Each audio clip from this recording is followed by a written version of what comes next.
இன்னைக்கான எபிசோட பொறுத்த வரைக்கும் ரொம்பவே ஃபன்னான ஒரு எபிசோடா இருந்தது. என்ன ப்ரோ ஃபன்னா இன்னைக்கு எபிசோட்ல அப்படின்ற மாதிரி கேட்டீங்கன்னா, எபிசோடு ஃபுல்லா இல்ல, அந்த கேப்டன்சி டாஸ்க்னு ஒன்று வச்சாங்களே அது உண்மையிலே செம ஃபன்னா இருந்தது. நான் ரொம்பவே என்ஜாய் பண்ணேன். உங்களுக்கு மாற்று கருத்து இருந்தா நீங்க கமெண்ட்ல சொல்லுங்க. ஆனா என்ன பொறுத்த வரைக்கும் அது செம ஃபன்னா இருந்தது அப்படின்ற மாதிரி தான் சொல்லணும். நெக்ஸ்ட் வன்மங்களும் இருந்தது. அதாவது சாண்ட்ரா ஒரு மேல வன்மத்து கொட்டாங்க பாத்தீங்களா திவ்யா மேல, அது வந்து எக்கச்சக்கமான வன்மத்து கொட்டாங்க. நெக்ஸ்ட் வந்து பாத்தீங்கன்னா அரோரா கமருதீன் இவங்களுக்குள்ள ஃபைட் போச்சுல, அது வந்து பாத்தீங்கன்னா பெரிய ஃபைட்டா இருந்தது. இன்னைக்கான 3 ப்ரோமோவுமே பாத்தீங்கன்னா அந்த ஒரு ஃபைட்ல இருந்து எடுத்து போட்டுருந்தாங்க. நெக்ஸ்ட் அந்த நாமினேஷன் ப்ராசஸ் அது அந்த அளவுக்கு இன்ட்ரெஸ்டிங்கா இல்ல. பட் அதுல ஒரு முக்கியமான விஷயம் நடந்தது. இந்த விஜே பார்வதின்னு ஒரு பீஸ் இருக்குல்ல, அந்த பீஸ் நாமினேஷன்ல தப்பிச்சது தான் அந்த முக்கியமான விஷயம். ஏன்னா எப்போ பார்த்தாலும் பாத்தீங்கன்னா பார்வதி குத்துன்னு குத்திடுவானுங்க. என்னன்னு தெரியல, ஒருவேளை இவனுங்களே பழகிட்டானுங்க போல. அட இந்த பார்வதி என்னதான் அம்சாலும் வெளியே போக மாட்டேதுடா, சரி ஓகே விட்டுருங்க, அதை விட்டுட்டு மத்தவங்க மேல ஃபோக்கஸ் பண்ணுவோம் அப்படின்ற மாதிரி ஃபோக்கஸ் பண்ணிட்டானுங்க. என்னன்னு தெரியல, பார்வதியை மறந்துட்டானுங்க அப்படின்ற மாதிரி தான் சொல்லணும். எனிவேஸ் இன்னைக்கான எபிசோட பொறுத்த வரைக்கும் ஓரளவுக்கு இன்ட்ரெஸ்டிங்கா தான் இருந்தது. ஸோ என்ன மேட்டர் அப்படின்றத டீடைல்டா பார்க்கலாம். சேனலை ஃபர்ஸ்ட் டைம் பார்த்தீங்கன்னா சப்ஸ்கிரைப் பண்ணிட்டு வீடியோ லைக் பண்ணி வச்சுக்கோங்க. ஓகே, முதல்ல பார்த்தீங்கன்னா இந்த கமருதீன் அரோரா ஃபைட் இருக்குல்ல, இதை பார்க்கும்போது எனக்கு என்ன தோணுதுன்னா, யாரா நீங்கள் எங்கேருந்துடா வந்தீங்க அப்படின்ற மாதிரி தான் இருக்குது. ஏன்னா இவங்க 2 பேரும் சண்டை போட்டுக்கிறது கூட ஓகேங்க, அதுக்கப்புறம் நைட்டு பார்த்தீங்கன்னா சமாதானம் ஆயிட்டானுங்க. எபிசோடில் அது காமிக்கல, லைவில் நான் பார்த்தேன். 2 பேரும் பார்த்தீங்கன்னா நார்மலாக சமாதானம் ஆகி ஜாலியாக ஃபன் பண்ண ஆரம்பிச்சிட்டானுங்க. ஏய் யாருங்க நீங்கள் அப்படின்ற மாதிரி தான் இருக்குது. அரோராவும் கமருதீனும் அந்த அளவுக்கு டீப்பாக சண்டை போச்சு.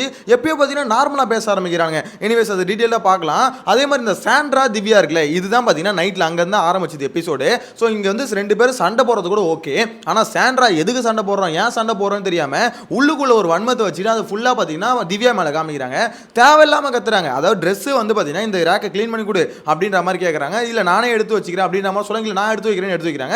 சரி ஓகே உனக்கு அடிக்கி கொடுக்குறமா அப்படின்ற மாதிரி துணியை அடிக்கி கொடுக்க வராங்க. அதுக்கு பாத்தீங்கன்னா இஷ்டத்துன்னு கத்துறது. இந்த சபரி வந்து திவ்யா வெளியே கூட்டிட்டு வரான், அதுக்கும் சாண்ட்ரா கத்துறாங்க. ஏமா உன் புருஷன் தான் வெளியே போனது, வீட்டுல இருக்க எல்லாரும் புருஷனும் வெளியே போல, நீ சோகமா இரு, வீட்டுல இருக்க எல்லாரும் சோகமா இருக்க முடியாதுல்ல, மத்தவங்க வேலையை தானே செய்யணும். சரி நீ உன் புருஷன் வெளியே போயிட்டாரு, நீ சோகமா இருக்க, மற்றவங்களாம் சோறு சமைக்காம இருப்பாங்களா, அந்த சமைச்ச சோறு நீ தான் சாப்பிடாம இருப்பியா? எல்லாமே ஒரு பக்கம் நடந்துகிட்டு தானே இருக்கு. எனக்கு புரியல, இவங்க வந்து அப்படியே டிப்ரெஷன் இருந்தா எல்லாமே சாண்ட்ரா வந்து இவங்க பின்னாடியே சுத்திக்கிட்டே இருக்கணும். அப்படிதான் சாண்ட்ரா எதிர்பார்க்கறாங்க. பயங்கரமான சிம்பதி கேம் ஆடுறாங்க. என்னை பொறுத்த வரைக்கும் இவ்வளோ கேவலமான சிம்பதி கேம் ஆடுறதுக்கு சாண்ட்ராவை பிரஜன் கூடயே சேர்த்து அமுச்சு விட்டுருக்கலாம். ஏன்னா பிரஜனோட இன்டர்வியூ கூட பார்த்தேன், அந்த மனுஷன் வெளியே வந்து பார்த்தீங்கன்னா என் பொண்டாட்டி நல்லா ஆடுவா அப்படின்ற மாதிரிலாம் சொன்னாங்க. அது நல்லா ஆட மாட்டாங்க, உன் பொண்டாட்டியை வச்சு வேணா இந்த விஜய் டிவி நல்லா ஆடும் அப்படின்ற மாதிரி தான் சொல்லணும். ஏன்னா சாண்ட்ராவை அடுத்த பார்வதியாக மாற்றிக்கிட்டு இருக்காங்க. மாற்றில அவங்களே மாறிக்கிட்டு இருக்காங்க. பார்வதி விட எக்ஸ்ட்ரீமான ஒரு ஆளாக சாண்ட்ரா மாற போகிறாங்கன்னு அடித்து சொல்கிறேன்.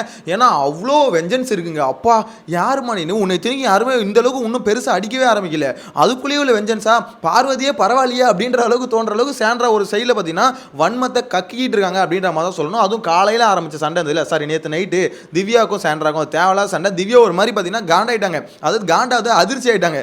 எதுக்கு இவ கத்துறா, இவளுக்கு ஏதாவது மண்டையில் ஏதாவது பிரச்சனை வந்துச்சா அப்படின்ற மாதிரி தான் எல்லாருமே பார்த்தாங்க. ஏன்னா சபரியை கத்தும் போது திவ்யா கத்தும் போது நானும் காலையில் அந்த ரிவ்யூவில் கூட சொல்லியிருப்பேன். ஸோ அதை பார்க்கும்போது எப்படி இருந்ததுன்னா, சாண்ட்ராக்கு ஏதோ மண்டையில் ஏதோ பிரச்சனை வந்துருச்சு. இந்த நந்தினி இருந்தாங்களா கத்திருந்தாங்களா, கிட்டத்தட்ட அந்த மாதிரி நான் பார்த்தேன், நந்தினி மாதிரி ஆயிட்டாங்க என்னமோ அப்படின்ற மாதிரி. ஆனா அதுக்கப்புறம் தான் தெரியுது அது ஃபுல் அண்ட் ஃபுல் வன்மத்தில் கத்திருக்காங்க அப்படின்ற மாதிரி. எனிவேஸ் அதுக்கப்புறம் பார்த்தீங்கன்னா விஜய் பார்வதியும் சாண்ட்ராவும் நைட்டு உட்காந்து பேசிட்டு இருந்தாங்களே, அந்த மேட்டரில் உங்களுக்கு க்ளீனாக தெரிஞ்சிருக்கும் திவ்யா மேலே எவ்வளோ காண்டில் இருக்காங்க சாண்ட்ரா அப்படின்ற மாதிரி. அதாவது அவங்க புருஷன் வந்து பார்த்தீங்கன்னா திவ்யாவை அவ்வளோ கேர் பண்ணி பார்த்துக்கிட்டாராம். ஆனால் இவங்க வந்து பார்த்தீங்கன்னா அவங்களுக்கு வந்து முதுகில் குத்துறாங்க அப்படின்ற மாதிரி பார்த்தீங்கன்னா சாண்ட்ரா சொல்கிறாங்க. சாண்ட்ராவோட குற்றச்சாட்டு, ஏமா இப்படி போய் சொல்கிற, நீயே இன்னைக்கு நாள் ஃபுல்லாக திவ்யா பேச வரும்போது அடிச்சு துரத்திட்டாங்க, என் கூட பேச வேணாம், அதாவது எனக்கு டைம் கொடுன்னு சொல்லிட்டு பார்த்தீங்கன்னா எப்போ கிட்ட வந்து ஓகேவா சாண்ட்ரா சொன்னாலும் பார்த்தீங்கன்னா மூஞ்சை காமிச்சிட்டாங்க. ஸோ இதெல்லாம் பண்ணிட்டு கடைசியில் வந்து இப்போ அவர் வெளியே போயிட்டாரு, என்ன கண்டுக்கிறாளா பத்தியா அப்படின்ற மாதிரி ஒரு பக்கம் பேசுறாங்க. இன்னொன்னு கனி, விக்கல், சிக்கிரம, சுபிக்ஷா இவங்கலாம் வந்து சாண்ட்ரா ஓகேவா அப்படின்னு கேட்கறது.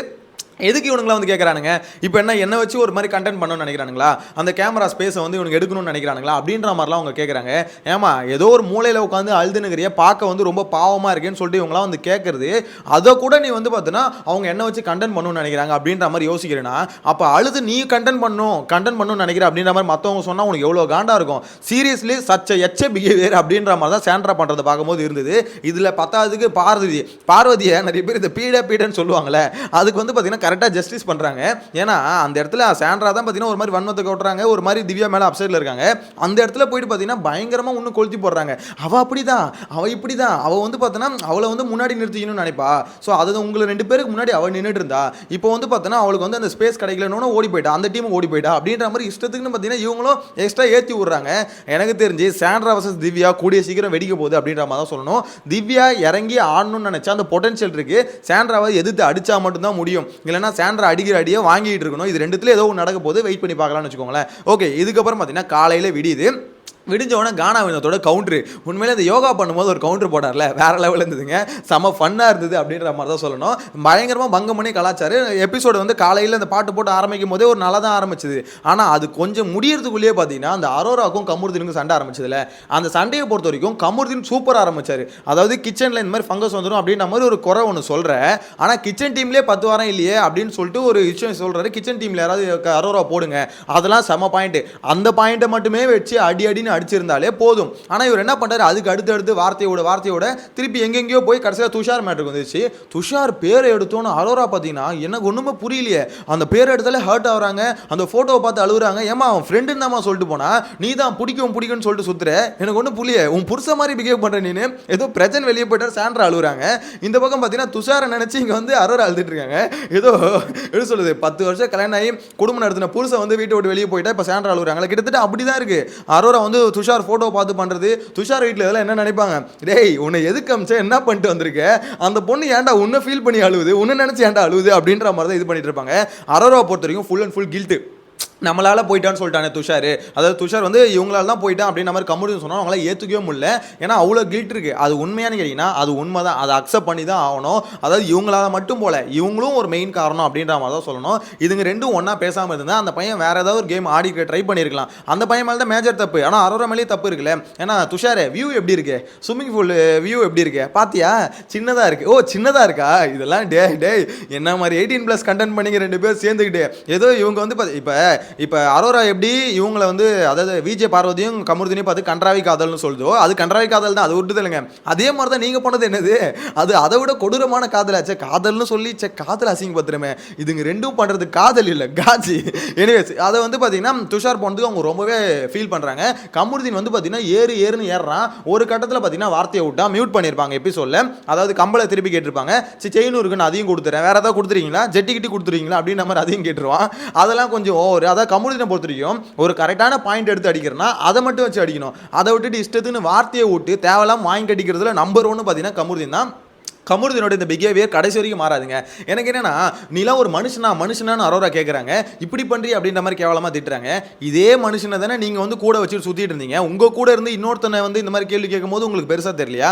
அந்த மனுஷனை தானே ஃப்ரெண்டாக வேணும்னு கதறிட்டு இருந்தீங்க. அதாவது கமருதீனோட கேரக்டர் இதுதான் அப்படின்ற மாதிரி அரோராவுக்கு தெரியும். அரோரா சொல்கிறாங்களே, அவங்ககிட்ட நிறைய ஃப்ளாஸ் இருக்குது, இருந்தாலும் அவனுக்கு உண்மையாக இருந்தேன், அவன் சந்தோஷப்படும் போது நான் சந்தோஷப்பட்டேன், அவன் அழும் போது நான் அழுதேன் அப்படின்ற மாதிரி சொல்கிறாங்களே. அவன் கோவப்படும் போது கோவப்பட்டு தான் ஆகணும், வேற வழியில். அப்போ அதையும் நீ அக்செப்ட் பண்ணு. அவனுக்கு எல்லாமே நீ அக்செப்ட் பண்ணா இதையும் அக்செப்ட் பண்ணி தான் ஆகணும். அந்த மாதிரி ஒரு கேரக்டர் இருக்கு. ஒரு பையன் ஒரு தப்பா ஒரு விஷயம் பண்ணிட்டு இருக்கானா, அது தப்புன்னு தான் சொல்லணும். அது உங்க கூட வந்து சேர்த்து வச்சு அவனை வந்து அவ்வளோ கண்ட்ரோல் பண்ணிட்டு இருந்தேன் அப்படின்ற மாதிரி சொல்றாங்க. அப்படி இல்லை, உங்களுக்கு சப்போர்ட்டிங் பில்லரா அவனை யூஸ் பண்ணிட்டு இருந்தீங்க. இங்க வந்து அரோரா பண்றது வந்து பார்க்கும்போது எப்படி இருக்குன்னா, ஓகே நான் வந்து கமருதீனை திருத்துறதுக்காக வந்த ஒரு தேவ தூதர் மாதிரி பில்டப் கொடுப்பாங்களா, அப்படி தான் பண்ணிட்டு இருக்காங்க. அப்பெல்லாம் ஒரு மண்ணாங்கட்டியும் கிடையாது. துஷார் இருக்க வரையும் துஷாரை பிடிச்சிட்டு சுத்திட்டு இருந்தேன். துஷார் போனதுக்கப்புறம் கமருதீனை பிடிச்சி சுத்த ஆரம்பிச்சேன். கமருதீனை பிடிச்சி சுத்தும் போது இங்கே அரோராக்கும் பார்வதிக்கு சண்டை ஆரம்பிச்சது. அந்த சண்டையில உனக்கு வந்து ஒரு மெரிட் கிடைச்சது. இவ்வளவுதான் கான்செப்ட், ஓவரால் கான்செப்டே. அரோராவை பொறுத்தவரைக்கும் யாராவது ஒருத்தர் சப்போர்ட் வேணும், அதுவும் பசங்க சப்போர்ட் கம்பல்சரி வேணும். இப்படி தான் அந்த கேரக்டர் வீட்டுக்குள்ளே சுற்றிட்டு இருக்கு. ஆனால் பேசுகிறத பார்க்கணுமே, எப்பா உங்கள் ஊர் பேச்சில் எங்கள் ஊர் பேச்சில் எப்படிப்பட்ட பேச்சு பேசிக்கிட்டே இருக்காங்க. ஓவராக ஆற்றுறாங்க. ஏதோ தேவதூதர் மாதிரி தான் இருக்குது அவங்க கொடுக்குற ஓவரால் பில்டப் எல்லாத்தையும் பார்க்கும்போது எனக்கு என்னமோ பர்சனலாக அப்படி தாங்க ஃபீல் வருது. அது மட்டும் இல்லாமல் இங்கே அரோராக்கும் கமருதீனுக்கும் சண்டை வந்துட்டு இருக்கு. இந்த இடத்துல வந்து பார்த்தீங்கன்னா தேவையில்லாமல் இவங்க வராங்க. அவங்க பேர் ஆதிரை உள்ள வரணும் அவசியம் இல்லை, அரோராவுக்கு சப்போர்ட்டாக உள்ள வராங்கன்னு வச்சுக்கோங்களேன். அதாவது ஒருத்தவங்களை பர்சனல் அவங்க ஹர்ட் ஆகிறாங்க தெரியல, அதை வச்சு எதுக்கு பேசுறீங்க அப்படின்ற மாதிரி வராங்க. உடனே கமருதீன் வந்து பார்த்தீங்கன்னா உங்க வேலையை மட்டும் நீங்க பாருங்க அப்படின்னு சொன்னா இவங்க 2 பேருக்கு முட்டிக்க ஆரம்பிச்சது. கானா வினோத் உள்ள வராரு, டேய் கமருதீனே வாயை புடுங்குவாங்கடா, கொஞ்சம் அமைதியா இருடா அப்படின்ற மாதிரி சொல்றாரு. அவர் அந்த மேட்டரை சொல்ல ஆரம்பிச்சதுக்கு அப்புறம் கானா வினோத்துக்கும் ஆதிரைக்கு முட்டிக்க ஆரம்பிக்குது. அதுக்கப்புறம் கானா வினோத், ஆதிரை, அதுக்கடுத்து கமருதீன், இவங்க 3 பேருக்கு பயங்கரமான சண்டை. கானா வினோத் வந்து பார்த்தீங்கன்னா எக்ஸ்ட்ரா இறங்கி கலாய்க்கிறாரு. அதாவது கமருதீனும் கானா வினோத்தும் கலாய்க்கிறத பார்க்கும்போது நல்லா இருக்கு, உண்மையில் நல்லா இருக்கு, இல்லைன்னு சொல்ல. ஆனால் கொஞ்சம் எக்ஸ்ட்ரீமாக ஓவராக ஆட்டிடியூட்ல போகாதீங்க அப்படின்ற மாதிரி சொல்ல தோணுது. ஏன்னா அது ஓவர் டூ மாதிரி போயிடும். இவங்க 2 பேரும் பண்ணுறது வந்து பார்த்தீங்கன்னா கானா வினோத்துக்கு ஆதிரியை சுத்தமாக பிடிக்கல. ஆதிரியை பார்க்கும்போதுலாம் அவருக்கு ஏதோ ஒரு பயங்கரமான இரிட்டேஷன் இருக்கு. என்னடா இந்த பொண்ணு ஓவராக பண்ணுறா அப்படின்ற மாதிரி அவருக்கு ஒரு இது இருக்கு. ஏன்னா நம்மளை அட்டாக் பண்ணுறதுக்குனே ஒரு பொண்ணு வந்திருக்கு அந்த வீட்டுக்கு அப்படின்றது யாராக இருந்தாலும் கடுப்பாக இருக்க விஷயம் தான் வச்சுக்கோங்களேன். ஸோ அந்த கடுப்பில் தான் அவங்களும் பேசுகிறாங்க, அதை தப்புன்னு சொல்ல முடியாது. என்னை பொறுத்த வரைக்கும் உங்களுக்கு ஆதிரிக்கும் சரி அதே மாதிரி அரோராக்கும் சரி இவங்க 2 பேரும் பண்றது சரியில்லை அப்படின்ற மாதிரி தோணுதுன்னா நீங்க அவங்கள இருந்து கொஞ்சம் விலகி இருங்க. எதுக்கு திருப்பி திருப்பி கிட்ட போறீங்க அப்படின்ற மாதிரி சொல்ல தோணுது. அந்த சண்டை ரொம்ப பெரிய சண்டையா போச்சுங்க.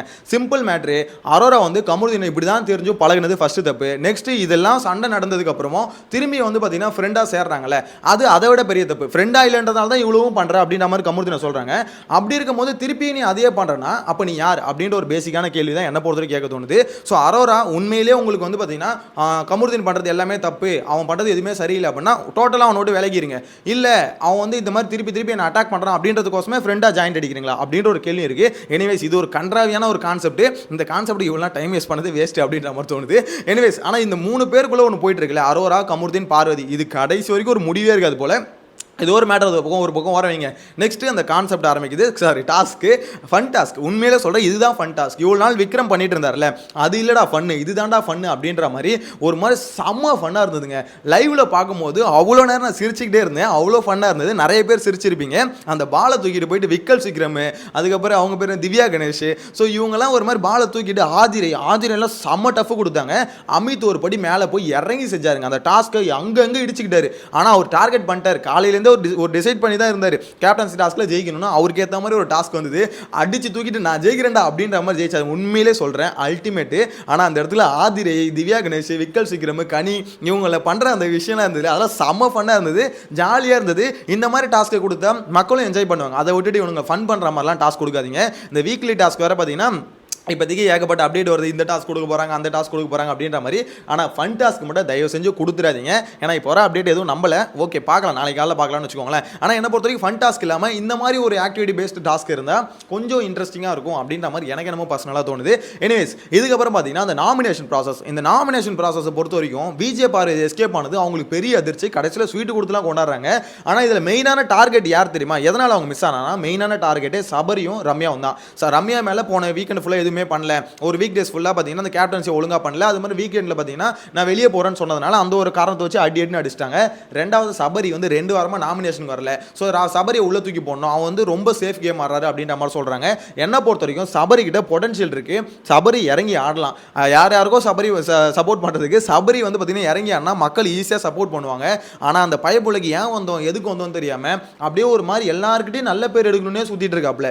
டே போதும்டா, இது ஆயிடுச்சுடா, 10 வாரம் ஆயிடுச்சுடா, இது வரைக்கும் எடுக்காத நல்ல பேர் இதுக்கப்புறம் எடுக்க போற, இறங்கி சண்டை போடு, பார்த்துட்டு ஒரு கை பார்த்துட்டு.